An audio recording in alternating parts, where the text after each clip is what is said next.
നമ്മുടെ കഴിഞ്ഞ തവണത്തെ വീഡിയോ എന്ന് പറഞ്ഞു കഴിഞ്ഞാൽ ഒരു സെറ്റ് പിരിഞ്ഞു വരുന്ന ചെറുതേനീച്ച കോളനി ഒരു കാലിക്കൂട് ആക്രമിച്ച് കീഴ്പ്പെടുത്തുക എന്ന് പറയാൻ പറ്റില്ല.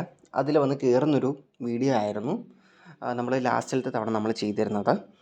അപ്പോൾ ഇന്നത്തെ നമ്മുടെ പരിപാടി എന്ന് പറഞ്ഞു കഴിഞ്ഞാൽ ആ ഒരു ചെറുതേനീച്ച കോളനി ഓപ്പൺ ചെയ്ത് നോക്കുക എന്നുള്ളതാണ് നമ്മുടെ ഇന്നത്തെ പരിപാടി. ഇപ്പോൾ ഒരു 2 ആഴ്ചയോളം ആയിട്ടുണ്ട്.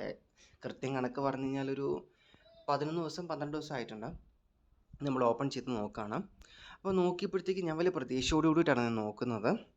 നോക്കിയപ്പോഴത്തേക്കും നമുക്ക് കാണാനായിട്ട് സാധിക്കുന്നത് അത്യാവശ്യം നല്ല രീതിയിൽ എനിക്ക് പറയാൻ പറ്റില്ല. എന്നാലും ചെറിയ ചെറിയ വർക്കുകളൊക്കെ അവർ ചെയ്ത് തുടങ്ങിയിട്ടുണ്ട്. മെഴുകൊക്കെ പുരട്ടി തുടങ്ങിയിട്ടുണ്ട്.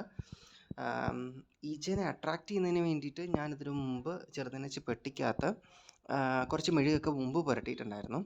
എന്നാൽ ഇതിപ്പോൾ ഇത്രയും ദിവസമായി. അപ്പോൾ അവരും അത്യാവശ്യം നല്ല രീതിയിൽ മെഴുകൊക്കെ പുരട്ടി തുടങ്ങിയിട്ടുണ്ട്.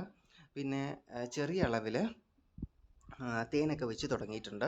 പക്ഷേ ഈച്ചകളുടെ എണ്ണം താരതമ്യേന വളരെ കുറവാണ്. പ്രകൃതിയിൽ നിന്ന് വന്നു കയറിയ ഒരു ചെറുതേനീച്ച കോളനിയാണെന്ന് നമുക്ക് കണ്ടാൽ തോന്നില്ല. പിന്നെ എനിക്കിവിടെ നോക്കിയിട്ട് റാണി തേനീച്ചയൊന്നും കാണാൻ സാധിച്ചിട്ടില്ല. ഗൈനി ഈച്ച റാണി ഈച്ച ആയിട്ടില്ല എന്ന് തോന്നുന്നു. അതായത് പുതിയ മുട്ടയും പഴയ മുട്ടയൊന്നും വന്നിട്ടില്ല. ഒരുപക്ഷെ പിന്നീട് ഇടുമായിരിക്കും. പിന്നെ അവർ കൂടിൻ്റെ എൻട്രൻസ് ഭാഗത്ത് വർക്കുകളൊക്കെ ചെയ്ത് തുടങ്ങിയിട്ടുണ്ട്. എന്തായാലും നമുക്ക് കുറച്ച് നാളുകൾക്ക് ശേഷം കാണാം.